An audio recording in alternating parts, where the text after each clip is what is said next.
Oscar விருதுகளை குவித்த ஒப்பன்ஹெய்மர் திரைப்படம் ஓடிடியில் வெளியானது. ஆஸ்கர் மற்றும் கோல்டன் குளோப் விருதுகளை குவித்த ஒப்பன்ஹெய்மர் திரைப்படம் ஓடிடியில் தற்போது வெளியாகியுள்ளது.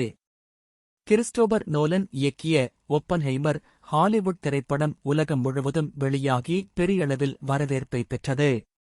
நோலன் அமெரிக்காவின் முதல் அணுசக்தி ஆயுதத்தை உருவாக்கிய அமெரிக்க அணுசக்தி விஞ்ஞானி ஜே. ராபர்ட் ஓப்பன்ஹெய்மர் என்பவரின் வாழ்க்கையை மையமாக வைத்து இந்த திரைப்படம் எடுக்கப்பட்டது.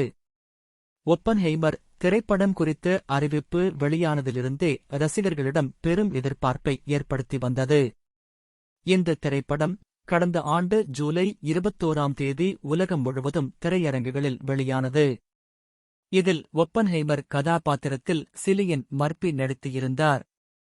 அத்துடன் திரையரங்குகளில் வெளியான இப்படம் உலகம் முழுவது விமர்சன ரீதியாகவும் வசூல் ரீதியாகவும் நல்ல வரவேற்பை பெற்றது.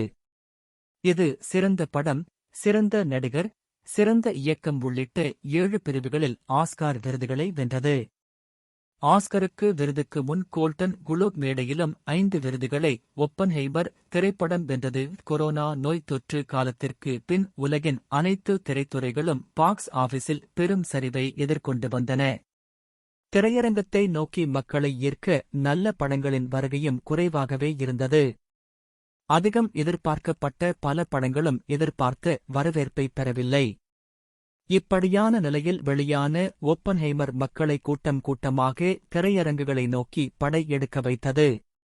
இந்தியாவில் மட்டும் 150 கோடிகளுக்கும் மேலாக வசூல் செய்த இந்த படம் உலகளவில் 8,000 கோடி வசூல் ஈட்டியதாக கூறப்படுகிறது. இதையடுத்து ஒப்பன்ஹெய்மர் திரைப்படம் மார்ச் 21ஆம் தேதி ஜியோ சினிமா ஓடிடி தளத்தில் வெளியாக உள்ளது என்ற அறிவிப்பு வெளியாகியுள்ளது.